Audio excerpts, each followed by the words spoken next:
की बड़ी खबर आपको बता दें, जम्मू कश्मीर के डोडा में एनकाउंटर हुआ है। सिक्योरिटी एहलकार ने मुश्तबा मिलिटेंट को घेर लिया है। डोडा में मिलिटेंट और सिक्योरिटी एहलकार में मुठभेड़ जारी है। एसओजी कैंप पर मिलिटेंट की फायरिंग हुई। मिलिटेंट हमले में एक जवान जख्मी हुआ और अब मिलिटेंटों का जड़ से खात्मा करने के लिए पूरी तरीके से ऑपरेशन को अंजाम दिया जा रहा है और डोडा में मिलिटेंट को सिक्योरिटी एहलकार ने घेर लिया है। मुठभेड़ हो रही है। एसओजी कैंप पर मिलिटेंट अटैक हुआ था, फायरिंग की गई थी जिसमें एक जवान जख्मी हुआ था और आपको बता दें कि अब पुलिस के जरिए, सिक्योरिटी फोर्सेस के जरिए मुश्तबा मिलिटेंट को घेर लिया गया है। डोडा में मिलिटेंट और सिक्योरिटी एहलकार के बीच मुठभेड़ की खबर है। एसओजी कैंप पर मिलिटेंट फायरिंग के बाद ये पूरी एक्टिविटीज सामने आई हैं और सिक्योरिटी फोर्सेस ने अपने पूरे अमले के साथ चप्पे चप्पे पर निगरानी बढ़ा अब घेर लिया गया है।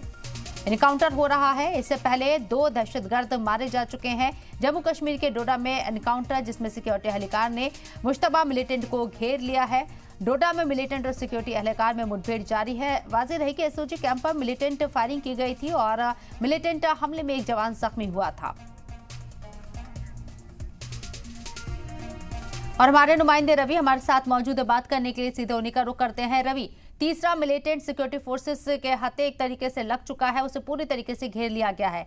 इसके मुतालिक अभी आपके पास क्या अपडेट? बिल्कुल शबनम, आपको बता दूं कि जिस तरह से लगातार कठुआ की बात करें तो वहां पर कल देर शाम से जो है वो एक सर्च ऑपरेशन जो है वो वहां पर चल रहा था और अभी एक और मिलिटेंट जो है वो वहां पर है जिसे सिक्योरिटी फोर्सेस के द्वारा घेर लिया गया है। लेकिन इस बीच बड़ी खबर जो है वो इस वक्त आ रही है। आपको बता दूं कि डोडा से, जहां पर सिक्योरिटी फोर्सेस और मिलिटेंट्स के दरमियान एक इनकाउंटर जो है वो शुरू हुआ है और इस इनकाउंटर को लेकर बड़ी खबर यह है कि अभी जो सिक्योरिटी फोर्सेस हैं उन्होंने पूरा इलाका जो है उसे घेर कर रखा हुआ है और वहां पर इस समय जम्मू कश्मीर पुलिस, एसओजी और भारतीय सेना के जवान जो हैं वो वहां पर इस वक्त पूरी तरह से इस सर्च ऑपरेशन को अंजाम दे रहे हैं और कोशिश की जा रही है कि जो मिलिटेंट्स यहाँ पर है उन्हें जल्द से जल्द मार गिराया जाए। जी शबनम।